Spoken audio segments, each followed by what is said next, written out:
Hello friends, स्वागत है आप सभी का इस वीडियो में जिसमें अपन पढ़ने वाले हैं। आज से अपन शुरू करने वाले हैं कक्षा 8 की गणित। हाँ, उसका पहला अध्याय पढ़ेंगे अपन परिमेय संख्याएं। ठीक है, पहला अध्याय परिमेय संख्याएं और उसकी प्रश्नावली देखेंगे अपन 1.1 1.1 एक्सरसाइज आज अपन चालू करेंगे। तो ये रही अपनी प्रश्नावली 1.1। निम्नलिखित क्वेश्चन पढ़ते इसका सबसे पहले। निम्नलिखित प्रत्येक में गुणन के अंतर्गत उपयोग किए गए गुण का नाम लिखिए। इसमें अपन को जो इसके अंदर नियम लगा जाने हैं हल करने के लिए, उस नियमों का नाम बताना है, उस गुणधर्मों का अपन को नाम बताना है। ठीक है, पहला क्वेश्चन है ऋण 4/5 गुणा 1 बराबर 1 गुणा ऋण 4/5 बराबर ऋण 4/5 है। इसको हल करेंगे अपन। तो यहाँ सबसे पहले तो अपन लिख लें। ठीक है, कौन सी प्रश्नावली है ये?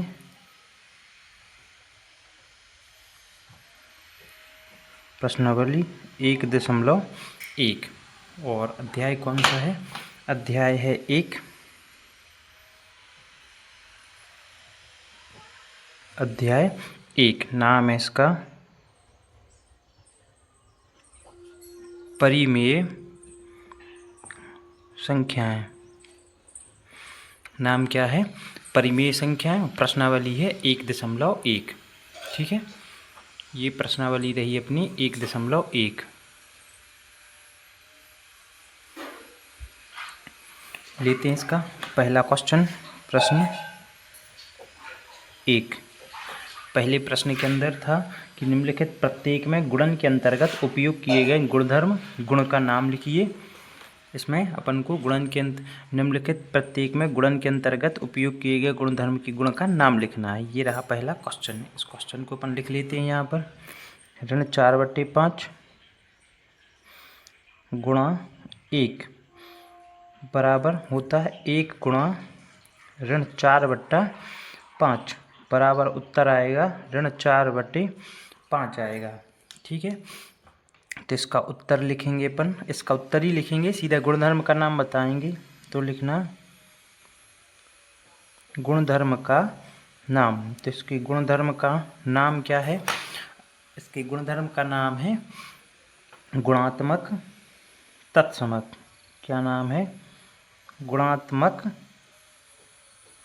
तत्समक। गुणात्मक तत्समक, इस नियम का नाम है गुणात्मक तत्समक। इसका उत्तर सुनो, अब समझो कि ये गुणात्मक तत्समक क्या कहलाता है ना। इसका जैसे उदाहरण लें अपन, यहाँ हम लिख लेते हैं, हेडिंग लगा लेते हैं गुणात्मक तत्समक। तो गुणात्मक तत्समक समक। ठीक है, गुणात्मक तत्समक। तो गुणात्मक तत्समक कहलाता है जब किसी संख्या को या जब किसी परिमेय संख्या को एक के साथ गुणा किया जाए तो वही की वही संख्या अपन को परिमेय संख्या प्राप्त होती है, तब उस एक को गुणात्मक तत्समक बोला जाता है। उस संख्या का क्या बोला जाता है? गुणात्मक तत्समक।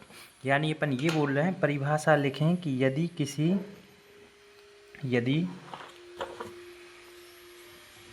किसी परिमेय संख्या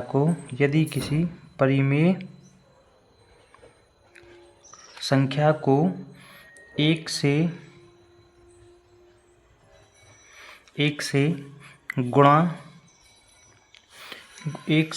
गुणा किया जाता है तब हमें वही परिमेय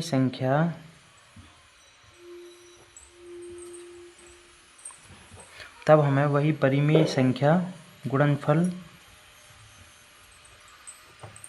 गुणनफल के रूप में प्राप्त होती है। गुणनफल के रूप में प्राप्त होती है, तब एक को परिमेय संख्याओं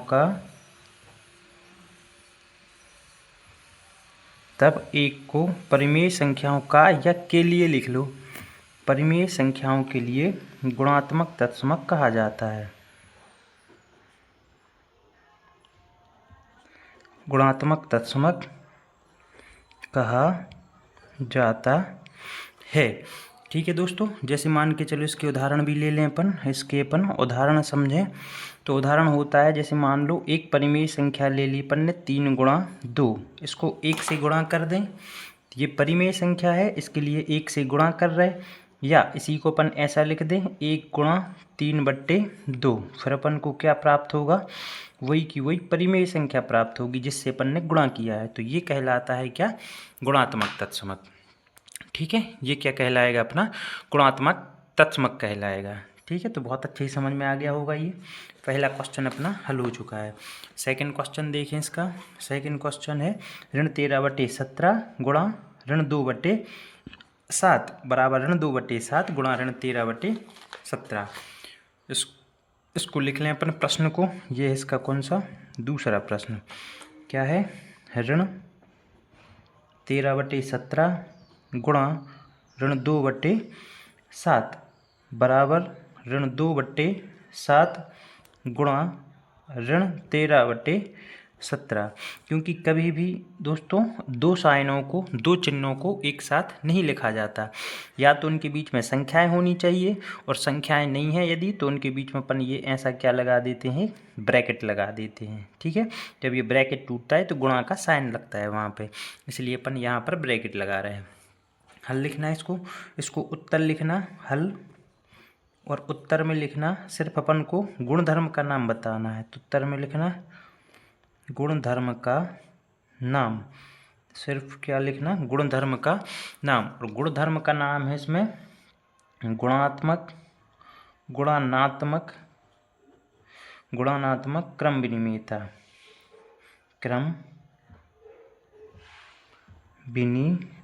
नियम कौन सा लग रहा है, गुणात्मक क्रम विनिमेयता नियम। इसको भी समझें अपन, इसके उदाहरण से समझें।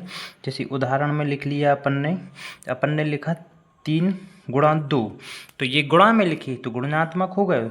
और क्रम विनिमेयता कहलाती है कि यदि इन संख्याओं का क्रम बदल दिया जाए, इन संख्याओं का क्रम बदल भी दिया जाए तब भी उनका अर्थ वही होता है। तो 3 गुणा 2 लिखो, चाहे 2 गुणा 3 लिखो, उत्तर हर परिस्थिति में अपन को क्या मिलेगा, 6 ही मिलेगा। उत्तर हर परिस्थिति में अपन को 6 प्राप्त होगा।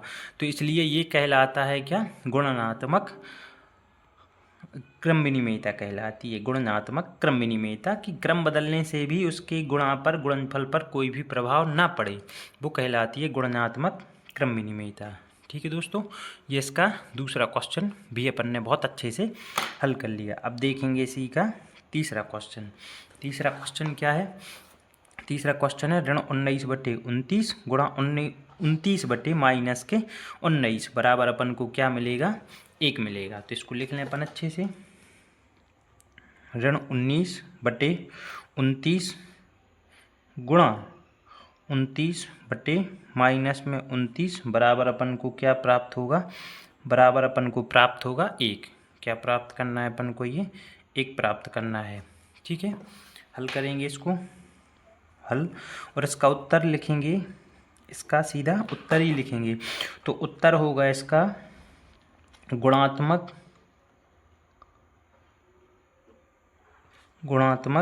प्रतिलोम। क्या कहलाएगा, गुणात्मक प्रतिलोम। क्या कहलाएगा ये, गुणात्मक प्रतिलोम कहलाएगा, गुणात्मक प्रतिलोम। अब इसको अपन बहुत अच्छे से समझ लो कि गुणात्मक प्रतिलोम क्या कहलाता है। तो इसके उदाहरण जैसे हम समझ लें, उदाहरण में देखना। जैसे मान लो अपन ने एक संख्या ली 2/3, क्या ली, 2/3 ली। एक संख्या ली अपन ने 2/3, और इस संख्या को अपन ने चेंज करके उसी में गुणा कर दिया। इसका अंश 2 है, हर है 3, तो इसका अपन ने अंश बना दिया 3 और हर क्या बना दिया, 2 बना दिया। ये संख्या 2/3 थी, इसको इसी को पलट के अपन ने गुणा कर दिया 3/2 से। तो ये 2 से 2 कैंसिल, 3 से 3 कैंसिल, उत्तर में क्या मिलेगा, 1 मिलेगा। तो ये कहलाता है इसका प्रतिलोम। जैसे मान लो एक संख्या लिखी अपन ने 9/8, क्या संख्या लिखी, 9/8, और इसी संख्या का उल्टा अपन ने गुणा कर दिया। क्या कर दिया, 8/9, तो 8 से 8 कैंसिल, 9 से 9 कैंसिल, बराबर में क्या मिलेगा अपन को, ये 1 मिलता है। तो ये कहलाते हैं गुणात्मक प्रतिलोम। क्या कहलाते हैं, गुणात्मक प्रतिलोम, ये नियम कहलाता है। तो इसमें भी ऐसे ही हो रहा है। देखो ऋण 19/29 था, गुणा 29/-19 था, बराबर में अपन को क्या प्राप्त हो रहा था, 1 प्राप्त हो रहा था। तो यहाँ पर भी गुणात्मक प्रतिलोम नियम लग रहा है ना। तो पहले क्वेश्चन में 3 क्वेश्चन थे, अपन ने तीनों हल कर लिए। ये रहा इसका फर्स्ट क्वेश्चन, ये सेकंड क्वेश्चन और ये वाला थर्ड क्वेश्चन। ये इनको अपन ने बहुत आसानी से हल कर लिया। इसका देखेंगे अपन अब दूसरा प्रश्न। दूसरा प्रश्न है इसका कि बताइए कौन से गुणधर्म या गुण की सहायता से आप 1/3 गुणा 6 गुणा 4/3 को 1/3 गुणा 6 और बाहर 4/3 के रूप में अभिकलन कर सकते हैं।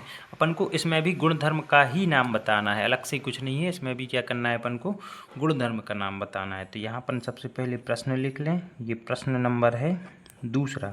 दूसरे प्रश्न के अंदर लिख के दे रहा है 1/3 गुणा 6 गुणा 4/3, 6 गुणा 4/3।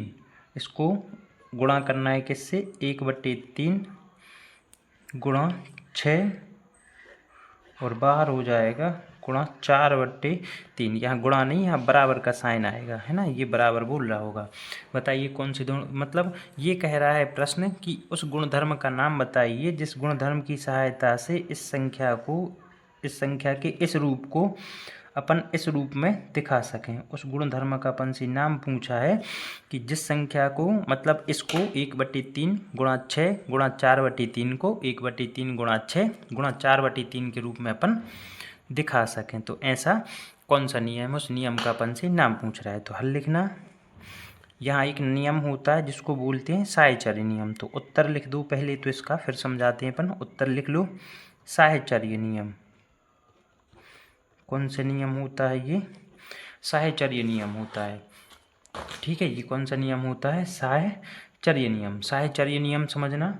साहचर्य नियम ये बोलता है, गुणनात्मक साहचर्य नियम होता है इसका उत्तर।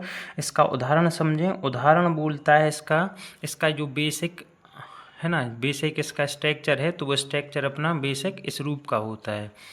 स्ट्रक्चर इसका इस रूप का है कि A गुणा B गुणा C। यदि इस प्रकार की संख्या है तो उसके लिए अपन A गुणा B और ब्रैकेट के बाहर C लिख सकते हैं। ये इसका नियम होता है। तो ये देखो, ये लिखा था अपने पास क्या, 1/3 गुणा 6 गुणा 4/3 ये था। और बराबर में अपन को दिखाना था 1/3 गुणा 6 और ब्रैकेट के बाहर 4 गुणा 3। तो यदि इसमें अपन इस नियम को लगा के देखें दोस्तों, तो ये मान लो ये क्या है, A है, ये क्या है A, और ये ब्रैकेट के अंदर क्या है अपना B इंटू C है। बराबर यहाँ देखें तो ये A इंटू B है और ये ब्रैकेट के बाहर क्या है, C है। तो देखो ये वाला नियम A into B into C और A इंटू B और ब्रैकेट के बाहर C, बिल्कुल जस्ट ऐसी ही संख्या है। तो इसका उत्तर क्या हो जाएगा, इसका उत्तर हो जाएगा साहचर्य नियम। आपको ये पेपर में नहीं लिखना है, ये पेपर में नहीं लिखना है, अपन को सिर्फ ये उत्तर लिखना है साहचर्य नियम। तो इस प्रकार से दोस्तों अपन ने ये पूरी एक्सरसाइज बहुत अच्छे से पढ़ ली है। ठीक है, तो यहाँ पर पहला चैप्टर अपना पूरा हो गया। अब इसको और देखना दोस्तों, क्योंकि इसमें से छोटी छोटी सी 1-1 नंबर वाले क्वेश्चन अपने बोर्ड में पूछे जाते हैं पेपर में। ठीक है, तो इसको चैप्टर को पलट के देखेंगे। जब अपन पीछे पलट के देखेंगे तो यहाँ से चालू हुआ चैप्टर, यहाँ से चैप्टर जब अपना शुरू होता है तो ये देखो परिमेय संख्याएं, ये छोटी छोटी सी चीज़ें हैं। इस थ्योरी को आप बहुत अच्छे से पढ़ लेना है, क्योंकि दोस्तों क्लास को पढ़ के पास करना ही अपना एकमात्र उद्देश्य नहीं है।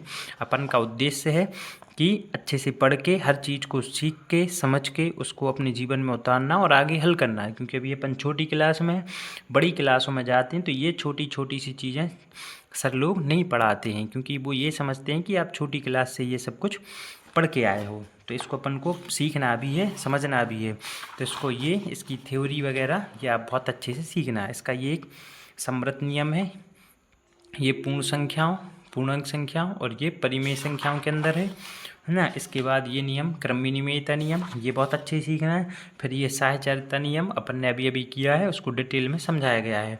देखो जो लाइन अपन वहाँ देख रहे थे वो लाइन ये लिखी है, A गुणा B गुणा C बराबर, इसको लिख सकते A गुणा B ब्रैकेट के बाहर C। तो ये साहचर्य नियम भी इसी में दिया है, सब कुछ दिया है। इसके अंदर ये व्युत्कलन के अंदर, योग के अंदर, गुणा के अंदर, और ऐसे ही करके ये क्या आ गई अपनी एक्सरसाइज। तो आशा है दोस्तों कि बहुत अच्छे से आप लोगों को भी समझ में आया होगा।